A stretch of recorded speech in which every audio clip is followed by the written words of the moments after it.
In March 1941, at the Mare Island Naval Shipyard in Vallejo, California, the flame of a welding torch danced faintly in the subdued glow of the submarine assembly area. Edward Nelson, earning $11 daily as a welder, jotted down his irritation in a battered journal. There must be an improved approach. This approach is insane. Navy overseers kept urging him to speed up, yet they ignored his proposed fix. He navigated the labyrinth of supports under the timber flooring of a sub being built. He'd just observed an incident that ignited his anger. A group of 12 laborers devoted a full shift solely to fitting one segment of deck boards. Vast support frameworks crammed the intersections under every timber level. Crews wielding tools labored in tight confines, securing fasteners onto rods that extended from overhead. Countless hours went into fastening timber panels to metal supports. The conventional technique required accuracy, endurance, and vital time. Time the nation lacked with storm clouds of conflict looming over the Pacific. Still, in this site destined to be among the globe's most active shipbuilding hubs, fastening techniques remained unchanged from generations past. Theodore Edward Nelson, age 36 and native to California, had gained his engineering expertise through tough experiences. 15 years in workshops throughout California, 15 years studying metals properties, electrical currents, and how issues could be resolved if authorities would only pay attention. Unbeknownst to the Navy managers, this irritated welder had already addressed their challenge. And what Nelson couldn't foresee was that his straightforward idea, brushed off and overlooked by his bosses, would ultimately spare the United States Navy over 50 million labor hours and revolutionize shipbuilding in the Navy for good. The shift had started a few weeks prior in the confined underdeck areas, where the daily struggle against wastefulness raged on relentlessly. It was March 15, 1941. Precisely 8 months and 22 days prior to Pearl Harbor, the Mare Island Naval Shipyard spanned 635 acres beside the Napa River in Vallejo, California, located 25 miles northeast of San Francisco. Established in 1854 by Commander David Glasgow Farragut, it marked the initial U.S. Navy installation on the Pacific.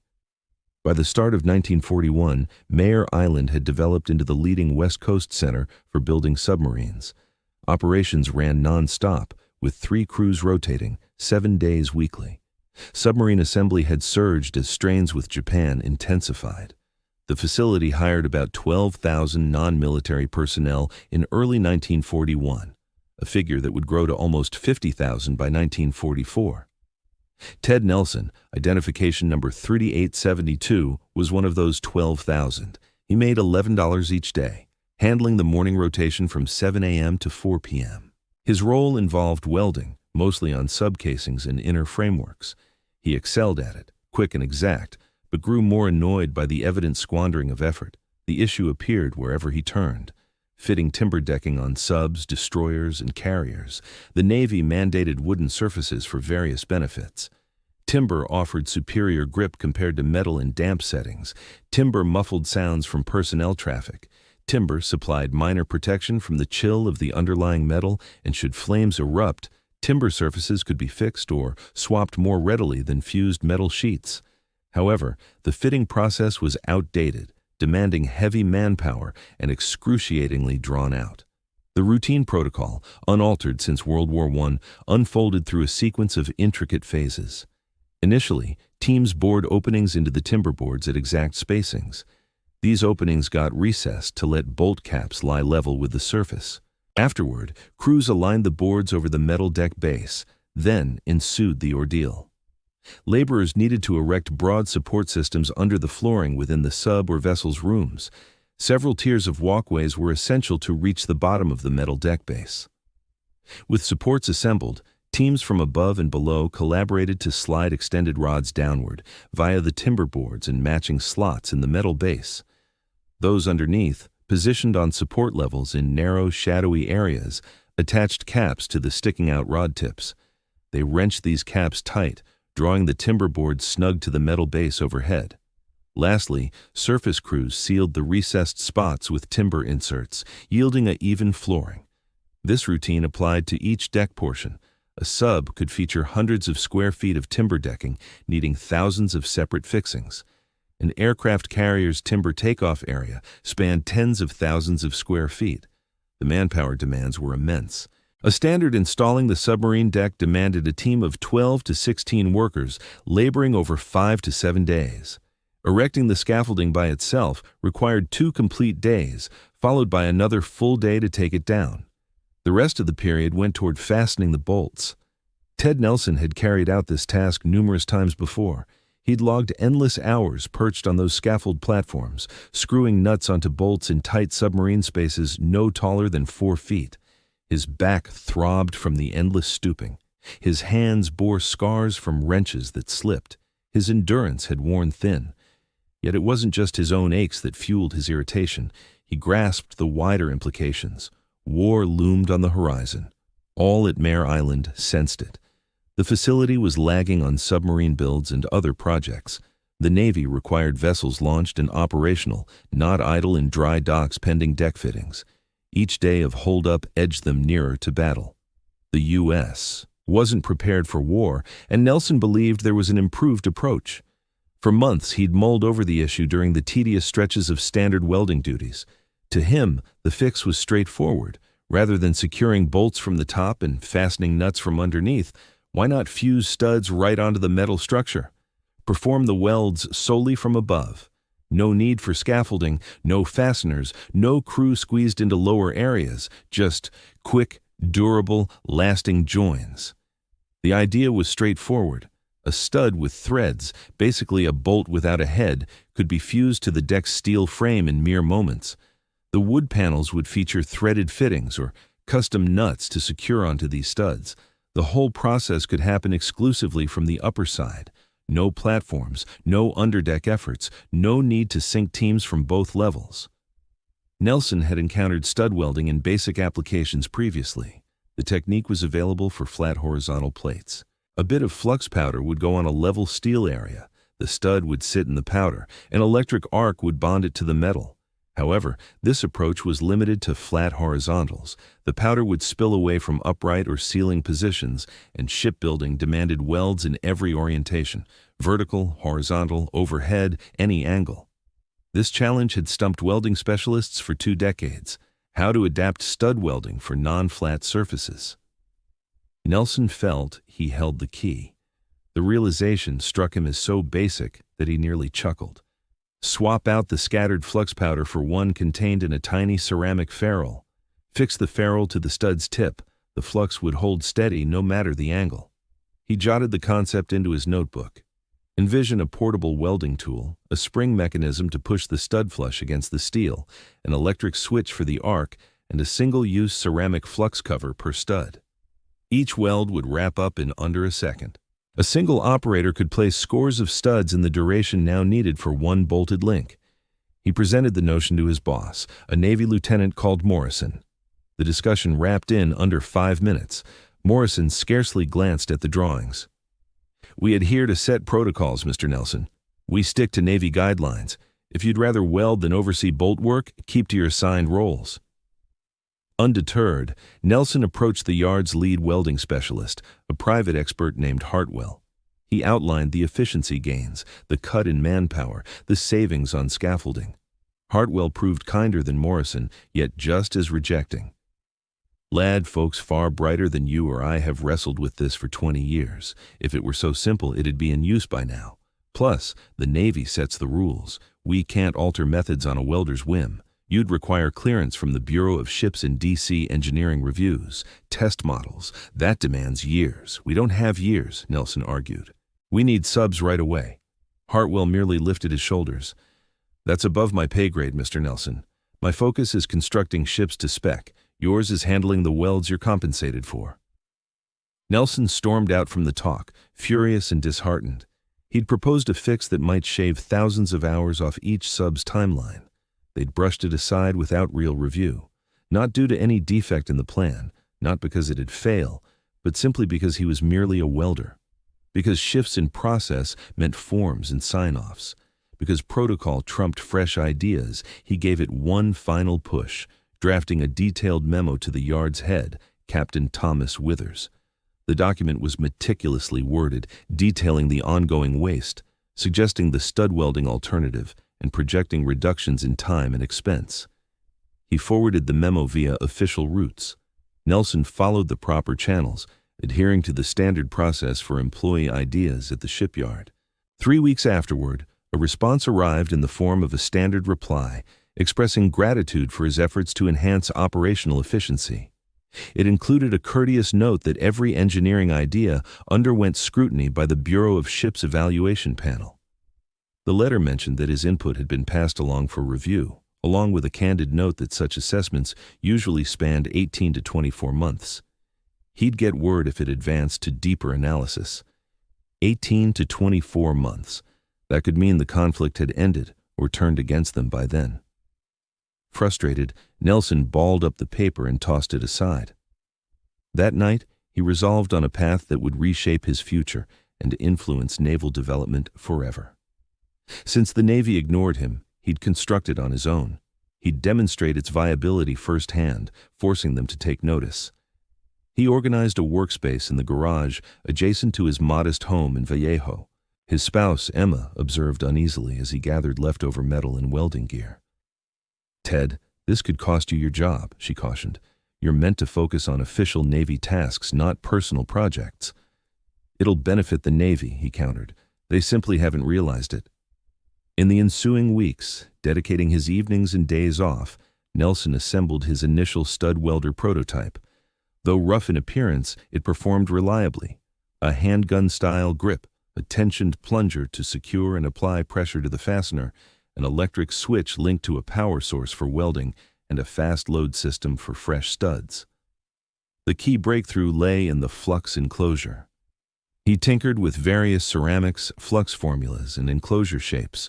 Through numerous trials, he perfected one that contained the flux tightly, facilitated smooth arc starting, and allowed for inexpensive production. Come May 1941, the device was operational. He put it through rigorous checks on discarded metal in all orientations: flat, upright, inverted, tilted. It performed without a hitch. Each weld took under 1 second, boasting superior strength to conventional bolts, and crucially, it didn't demand access from the underside. He carried it to the workplace, showcasing it to colleagues during their midday pause. They reacted with enthusiasm and admiration. "This'll cut our workload dramatically," one commented. "Take it to Morrison," urged another. Nelson declined. "Morrison's already seen it. He wasn't keen." "Resign and launch your venture," proposed a third. "Market these tools to yards nationwide. You'll strike it rich." The notion hadn't crossed Nelson's mind before. As a tradesman, not an entrepreneur, he lacked funds, production space, or commercial know-how. Yet, pondering it further, the logic grew clear. If the Navy passed, commercial yards might embrace it. Opportunities abounded at Kaiser's Richmond facilities, Bethlehem Steel's San Francisco expansion, and countless West Coast operations grappling with workforce gaps and output demands. On June 20, 1941, Ted Nelson handed in his notice at Mare Island Naval Shipyard. His boss attempted to dissuade him.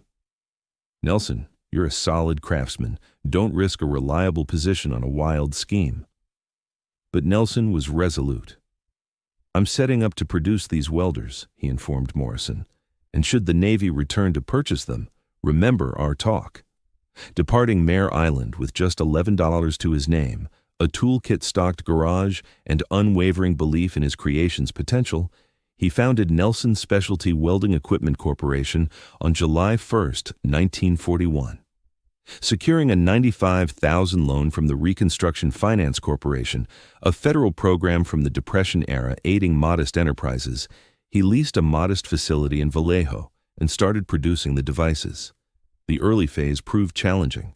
Lacking clients, credibility, or sales channels, he pitched to nearby workshops and fabricators, highlighting the efficiency gains via live demos.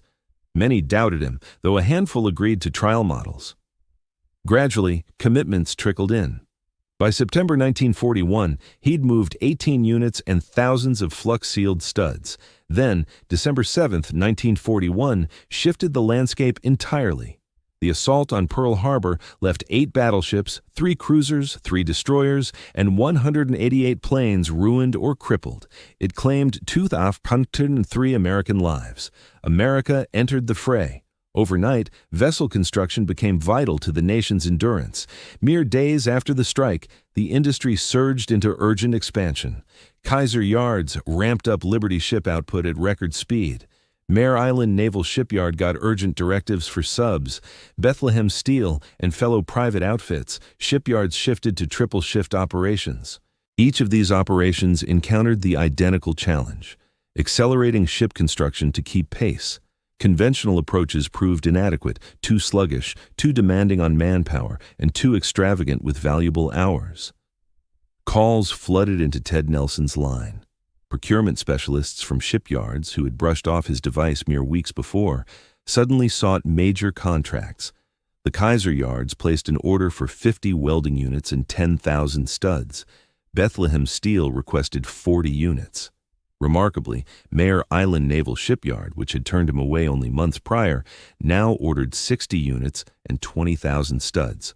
Morrison, once his boss, managed the procurement paperwork. No regrets surfaced, no recognition of Nelson's foresight, just a standard directive and an urgent call for quick shipment. By January 1942, scarcely a month following the Pearl Harbor attack, Nelson's modest workshop struggled to meet the surge. Inquiries outstripped his production capacity. He required a proper plant, additional staff, and upgraded machinery. He rented a bigger space in San Leandro, located several miles south of Oakland.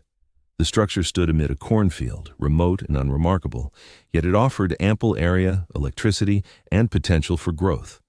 Come March 1942, his workforce numbered 20. By June, it hit 50. By September, 150. The facility ran non-stop, 7 days weekly. Welding units emerged from the production line at 30 daily. Stud output climbed to thousands each day. All key West Coast shipyards adopted Nelson's stud welding tools, and feedback proved remarkable. Installing a submarine deck, once a task for 12 laborers over 6 days, now fell to 3 workers in a single day. Skipping scaffolding cut another 2 days and allowed reallocation to other duties. These welds outmatched traditional bolted joints in robustness. Wooden deck sections became simpler to detach and reinstall for upkeep or fixes. At Mare Island Naval Shipyard, submarine building sped up considerably. The site finished 17 submarines from 1941 to 1945, with average build times dropping progressively as fresh methods took hold. Stud welding wasn't the sole breakthrough, but it formed a vital element in boosting productivity. Midway through 1942, the technique extended beyond deck fastening to numerous other uses, securing pipe supports, cable brackets, device fixtures, and bulkhead links. Wherever a connector had to join steel framework, stud welding offered a swifter alternative. The Navy's Bureau of Ships, having overlooked Nelson's initial pitch, now scrutinized his method closely. Technical groups examined weld integrity, longevity, and breakdown risks. Findings validated Nelson's long-held conviction. His welds surpassed old techniques not only in speed, but also in durability and dependability. On November 19, 1942, 11 months after departing his 11-per-day welding position, Ted Nelson hosted an unexpected group of Navy officers at his San Leandro site. 5 figures in formal attire arrived without notice. Captain Harrison, speaking for the Bureau of Ships, led the discussion. "Mr. Nelson, we're here to notify you that the Navy has finished assessing your stud welding system. We've concluded that your creation has spared the United States Navy roughly 5 million labor hours in submarine and surface vessel building during the last 10 months. This figure should rise sharply as additional yards integrate your innovation." He paused briefly before adding, "Acting for the Secretary of the Navy and the U.S. government, I am empowered to award you a commendation for your outstanding support of the war effort." Nelson stood speechless. They had dismissed his concept. They had disregarded his submissions. They had driven him to resign, staking his future on validating his idea. And yet, here was this honor. Captain Harrison likely noted the turmoil in Nelson's expression. "I know you forwarded a suggestion to Mare Island in early 1941, Mr. Nelson. I've examined those records. Your idea wasn't fairly reviewed back then. That oversight was an error, and I extend the Navy's apologies. Still, your choice to advance the technology on your own enabled quicker rollout than standard acquisition routes could have achieved. At times, the most effective patriotism means bypassing red tape and simply resolving the issue. Nelson took the commendation with conflicting sentiments, satisfaction in his success, justification for his tenacity, yet irritation at the red tape that had almost derailed this advance. The conflict persisted. Output needs escalated. Nelson's firm grew further, launching a second production site in Camden, New Jersey in March 1943. This eastern facility served shipyards in New York, Philadelphia, Norfolk. By the middle of 1943, the Nelson Specialty Welding Equipment Corporation had grown to employ more than 400 staff members, bringing in roughly $4 million in yearly earnings. Ted Nelson continued to put in 16-hour shifts at the plant, outfitted in the same tan trousers and shirts as the floor crew. He maintained a straightforward paycheck of $1,000 monthly. Every dollar of surplus went back into growth, machinery purchases, and settling debts. Yet his influence on the wartime push defied measurement. The Navy's calculation of 5 million labor hours preserved by the end of 1942 marked only the start. As combat intensified and stud welding turned into routine procedure for naval builds, the efficiency gains surged dramatically. In 1943, this method extended beyond submarines to include aircraft carriers, battleships, cruisers, destroyers, and countless auxiliary craft. Builders at Newport News Shipbuilding and other facilities applied Nelson stud welding widely on Essex-class carriers for securing flight decks and internal components. Every such carrier demanded about 20,000 studs. During the conflict, the Navy commissioned 24 Essex-class carriers. For Iowa-class battleships, stud welding secured deck coverings, gear fixtures, and protective plating. The Baltimore-class heavy cruisers integrated it across their structures. Escort destroyers, amphibious transports, patrol craft, virtually all naval types gained from these quicker, more robust fastening techniques. Submarine production saw the greatest transformation, though, at the Mare Island Naval Shipyard, where Nelson once toiled and his concept faced dismissal. It emerged as a top performer in sub-fabrication globally. That facility constructed 17 submarines over the war years, with build speeds improving consistently. Meanwhile, the Portsmouth Naval Shipyard in New Hampshire led the pack, finishing 79 submarines from July 1940 through July 1945. Portsmouth's triumphs rested on various breakthroughs, yet stud welding served as an essential foundation. The site embraced Nelson's approach broadly, applying it for flooring and deep into the vessel's framework. This showed up clearly in the output figures. On January 27, 1944, Portsmouth dispatched 3 submarines at once, the Redfish, Ronquil, and Razorbill. A fourth, the Scabbardfish, hit the water that very day. 4 subs launched together, an unmatched record before or after. During the height of output, the yard delivered 32 submarines in 1944 alone, roughly 1 every 11 days.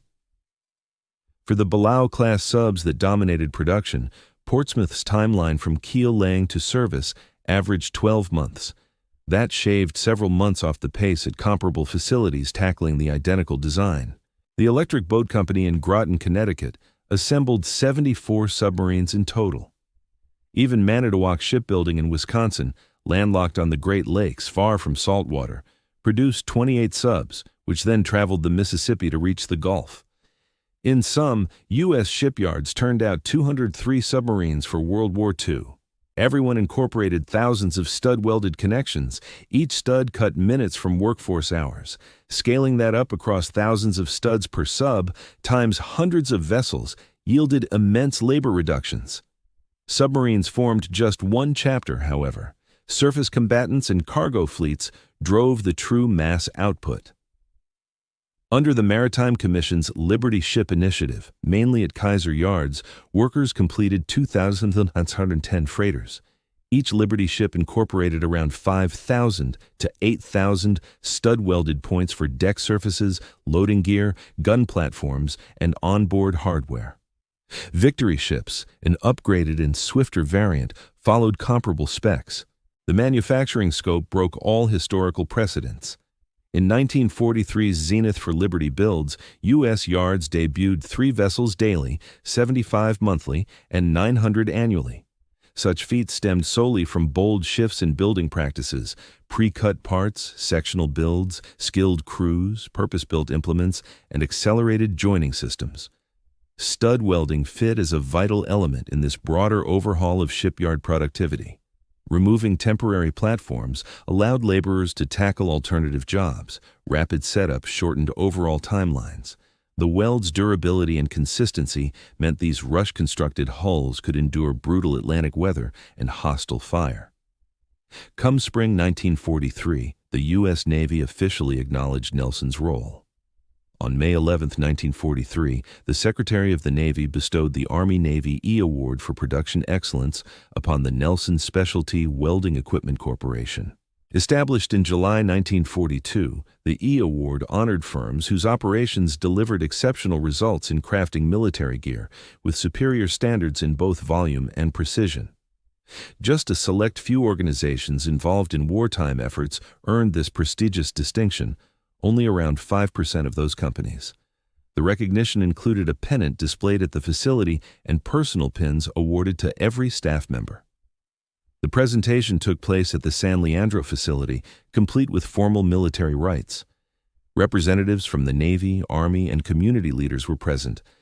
The plant's team, Nelson's dedicated workforce, who had endured exhausting shifts to fulfill output quotas, accepted their pins with great satisfaction. Ted Nelson, dressed in his typical work attire as he faced his team, received the pennant and delivered a short address. "We didn't pursue this for honors or acclaim. We stepped up because our nation required it. Each fastener we produce, each firearm we assemble, aids in returning our seamen and troops home unharmed. That's the true fulfillment we seek."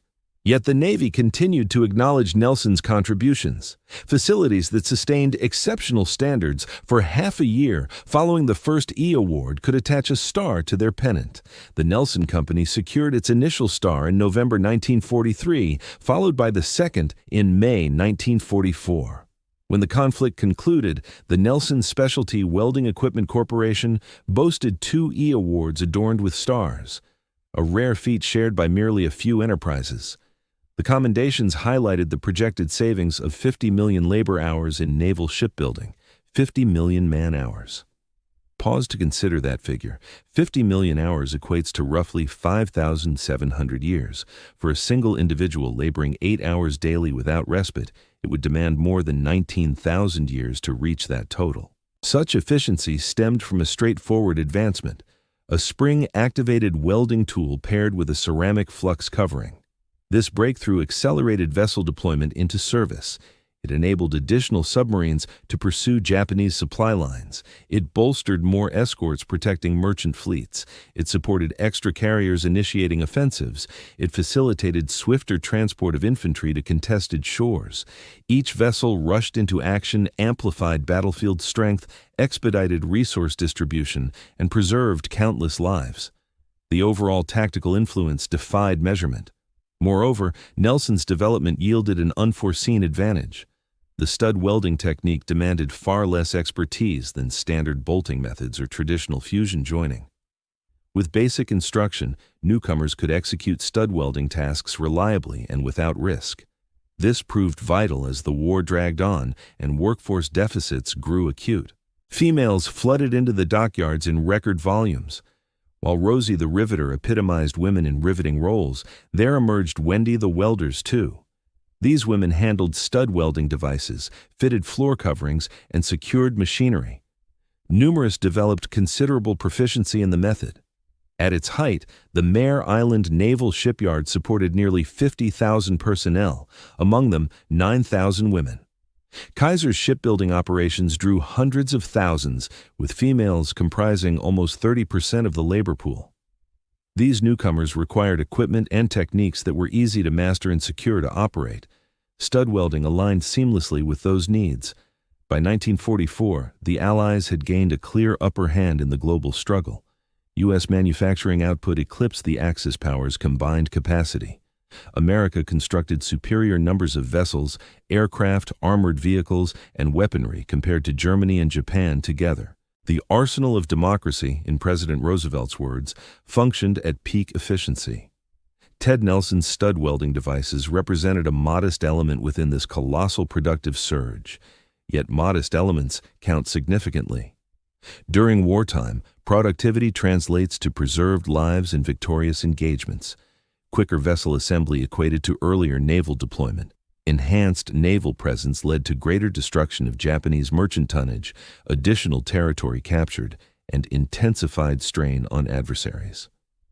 The undersea operations across the Pacific illustrated this vividly. U.S. submarines destroyed more than 1,000 Japanese merchant vessels, amounting to about 5 million tons. They further accounted for 1 carrier, 8 capital ships, and various heavy and light cruisers. Such accomplishments depended on America outpacing Japan's sinkings with rapid sub-construction. Japan entered the war possessing a larger undersea armada than the U.S. However, Japan produced just 126 submarines over the course of the fighting. America delivered 203. Each accelerated month of building proved essential. Every additional week, a submarine joined the ranks advanced enemy targeting by that span. The Essex-class carrier initiative revealed parallel trends. The U.S. Navy counted 7 flat tops in December 1941. Come August 1945, that number swelled to 99 carriers across categories. The Essex-class heavy carriers served as the core of this armada. 24 entered service, each accommodating as many as 90 planes. Rapid carrier groups centered on Essex vessels commanded the Pacific theater starting mid-1943. These vessels bombarded enemy strongholds, dispatched aerial assaults, offered overhead protection for seaborne invasions, and clashed with Japanese fleets in pivotal confrontations. The clash in the Philippine Sea during June 1944 witnessed U.S. carrier-based flyers annihilate over 600 Japanese aircraft in an action aviators dubbed the Great Marianas Turkey Shoot. Darn, that win came about solely because the U.S. positioned a greater number of aircraft carriers precisely where and when they were needed. Quicker building speeds meant swifter rollout. The Normandy landings on June 6, 1944, demanded 7,000 vessels and amphibious craft.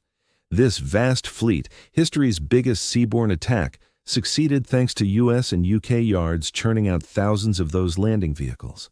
These were basic hulls, flat-bottomed craft meant to beach themselves and unload supplies. Yet they needed swift assembly and sturdy components. Stud welding turned out to be perfect for putting together landing ships.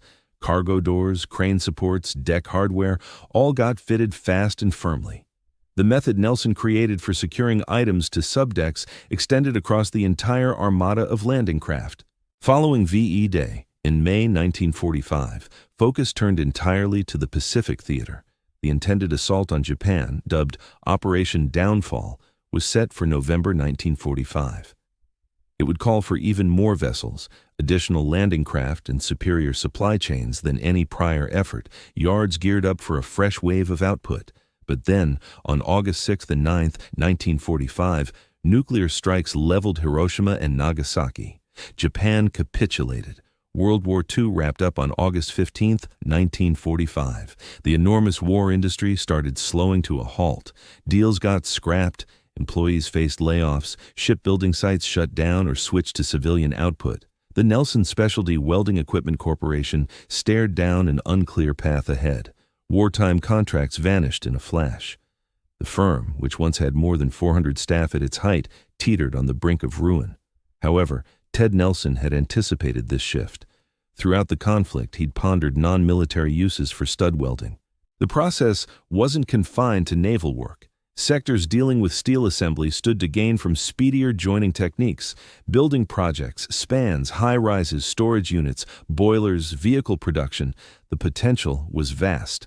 Nelson redirected efforts toward commercial sectors. He promoted his stud welding setups to builders, metalworking shops, and factory operators. The after-war building surge opened fresh doors. The nation was erecting roads, overpasses, towers, and residential areas. Every bit involved steel shaping and fastening.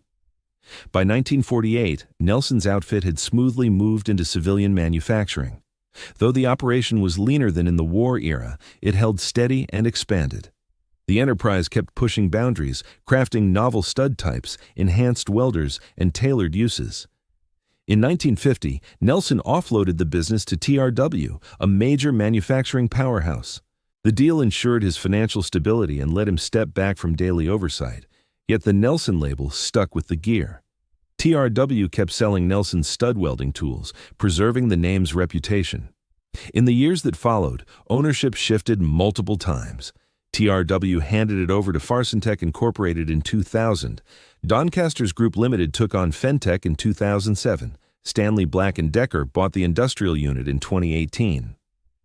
Despite these transitions, the Nelson mark endured. Nowadays, Stanley Engineered Fastening produces and distributes Nelson stud welding items around the world.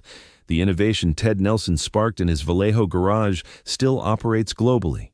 Today's stud welding outpaces Nelson's early version in complexity. Inverter units deliver exact arc management, robotic setups manage mass output. Automated machines place studs in car factories, yet the core idea persists: a stud, flux cover, tension tool, and electric spark. 1 second each. No need for elevated platforms. Uses have stretched well past naval construction. Builders employ stud welding to secure flooring to girders in tall buildings. Span constructors apply it for safety barriers and lamp fixtures.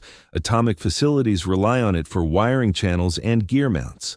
Car makers integrate it across chassis for electrical grounds and interior fixings. The solution Nelson devised for a fleet-building challenge now serves nearly every steel-handling field. Yet Nelson's most poignant impact shows up in reviving old warships. The battleship Texas, one of just 7 vessels that fought in both World Wars, is in dry dock for refurbishment right now. It demands major fixes for rusted plating and worn connections.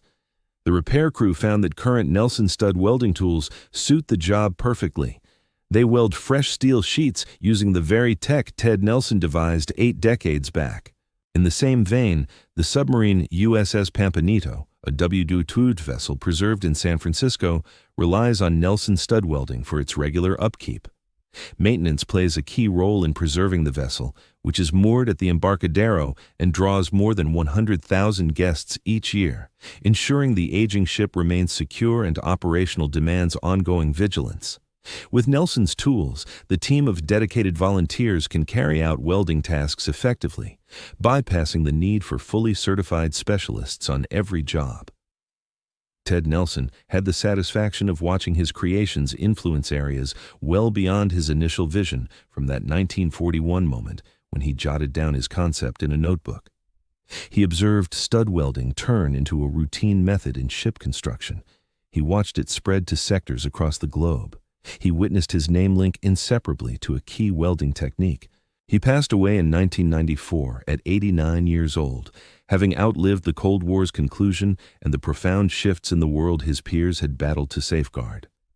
The figures behind his success reveal just a fraction of the narrative. Savings of 50 million man-hours, 2 Army-Navy E honors, quicker assembly of thousands of vessels, production of billions of studs. Yet these metrics fail to convey the complete legacy. Beneath those data lie seamen who made it back to their loved ones because their sub was finished promptly to integrate into the armada. Leathernecks who endured thanks to landing vessels ready for their operations. Households spared devastation as the conflict wrapped up earlier. True ingenuity's worth lies not solely in boosted productivity, but in the human lives it shielded. Ted Nelson, earning $11 daily as a welder dismissed for an unfeasible notion, rescued more souls than countless battlefield legends. He accomplished this not via armaments, but through joining metals, not by tearing down, but by erecting. The dismissal he encountered wasn't unusual. Accounts abound with pioneers brushed off by entrenched powers. The Wright brothers, Wilbur and Orville, heard from authorities that mechanical flight defied possibility. Henry Ford faced ridicule for proposing assembly line cars. Chester Carlson labored for years to market his xerography method before securing interest. Nelson stood apart through his determination to reject defeat. He avoided debates with officials. He skipped efforts to sway doubters. Instead, he left his position, staked his funds, and demonstrated his invention's viability. The industry then handled the persuasion. This captures the spirit of American ingenuity. It means forgoing approvals. It rejects rigid protocols and the notion that traditions can't evolve. It involves spotting an issue, crafting a fix, and summoning the bravery to apply it amid opposition from systems. Mare Island Naval Shipyard, Nelson's workplace where his proposal was rebuffed, shut down in 1996 following 142 years of operation. Throughout its run, the facility constructed 512 ships and serviced countless others. It handled the building of 44 submarines, among them California's final nuclear sub, USS Drum, commissioned in 1970. Designated a state historical site in 1960, sections earned National Historic District status in 1975. Now, the old yard undergoes conversion into mixed-use commercial and housing zones. Certain landmark edifices persist, such as the chapel, dry docks, and manufacturing facilities. Strolling these safeguarded sites, one can envision the wartime frenzy with multitudes of laborers toiling non-stop on sub-construction. In Structure 46, the former pipe workshop active until 1984, a modest museum now operates. Displays feature implements, images, and relics from the yard's past. Nothing specifically honors Ted Nelson. No tribute marks the welder behind the 50 million man-hour savings. His tale lingers mostly in the minds of welding experts and naval chroniclers. Such obscurity likely wouldn't have troubled him. Fame or acclaim wasn't his aim. He focused on tackling a challenge. He aimed to enhance functionality. He contributed to his nation's wartime triumph. The success of his approach, its time and life-saving effects, its industry-altering reach, sufficed as fulfillment. Yet, a vital teaching endures for all eras. Breakthroughs frequently arise from unlikely origins, not elite specialists, but everyday laborers who spot daily flaws and devise remedies. Not vast corporate labs, but home sheds where hobbyists test ideas to success, not formal pathways, but lone trailblazers ready to wager all on a conviction they hold true. Tomorrow's major advance could stem from a shipyard welder, a backyard fixer, a clinic caregiver, or a school educator. It might emerge from a figure deemed unfit by gatekeepers, directed to stick to rules by officials, or warned by pros against pursuing a futile endeavor. The past urges us to heed such voices. Not every notion will succeed, but the rare one that does can reshape the landscape. Ted Nelson's ceramic flux cap amounted to a mere ceramic fragment, his welding gun. It seemed like nothing more than a basic spring-powered device, yet when paired together, these innovations did away with the need for scaffolding, cut down on time, boosted safety measures, enhanced workmanship, and sped up the building of ships during a pivotal era. 50 million man-hours, equivalent to 700 years. That's the staggering savings from one welder's overlooked suggestion in the end. And this figure captures just the immediate reductions in building time. It overlooks the broader strategic advantages of quicker vessel launches. It fails to factor in the lives preserved by getting submarines to the Pacific theater earlier. It doesn't tally the surge in spirits from surpassing production targets. Nor does it assess how rapidly expanding U.S. naval strength outpaced what foes had expected, serving as a powerful check. The true scope of Ted Nelson's creation might elude complete measurement forever, yet it's clear that the United States' triumph in World War II hinged on manufacturing prowess every bit as much as on battlefield bravery. The fights were secured by troops, seamen, and infantry fighters. Yet the conflict was ultimately claimed by laborers, designers, and trailblazers, folks like Ted Nelson, who spotted an issue and resolved it, who rejected wastefulness in favor of streamlined approaches, who grasped that during all-out conflict, each second gained in the factories meant a life spared on the front lines. Today, as we tackle 21st-century hurdles such as environmental shifts, dwindling supplies, and crumbling facilities, we find this insight enduring. Tackling these demands inventive thinking across all fronts, Answers won't emerge solely from top-tier schools or big business research hubs, but also from everyday workers who pinpoint flaws sharply and craft hands-on remedies. Tomorrow's Ted Nelson could be tinkering with an upgraded solar array in a home shed. The upcoming game changer might arise from a plant employee keenly aware of squandered effort and power. The forthcoming leap in productivity could stem from an individual labeled unfit by formal pathways. It's time we pay attention. It's time we foster creativity from every corner. It's time we dismantle the obstacles separating issue spotting from fixed delivery. It's time we recall that history's key advances often sprang from outsiders, shunned by the establishment for speaking up. Ted Nelson began as a welder earning $11 daily. He concluded as a wealthy manufacturing mogul whose breakthrough aided his nation. Still, he stayed grounded in his origins. He avoided airs of superiority. He insisted he was merely a repairman who identified a snag and mended it.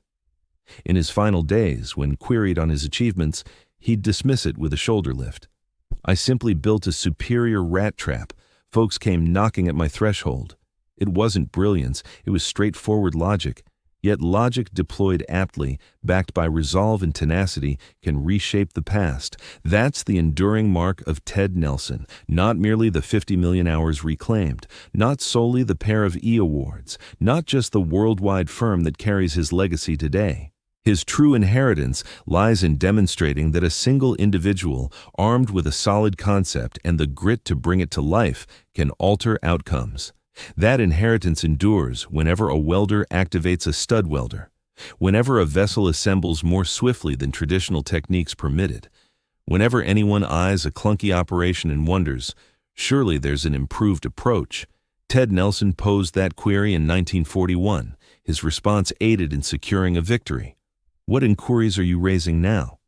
And crucially, when specialists insist it's impossible, when officials demand adherence to protocols, when doubters brush off your notion, will you summon the boldness to demonstrate otherwise? Innovation's chronicle implies that at times the boldest move is to sidestep the authorities, rely on your first-hand insights, and construct the remedy you're convinced will succeed.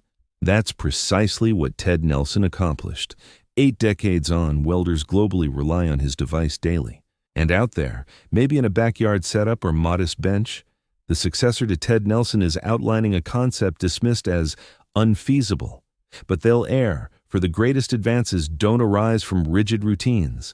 They arise from those who detect a flaw, understand the repair, and won't accept rejection.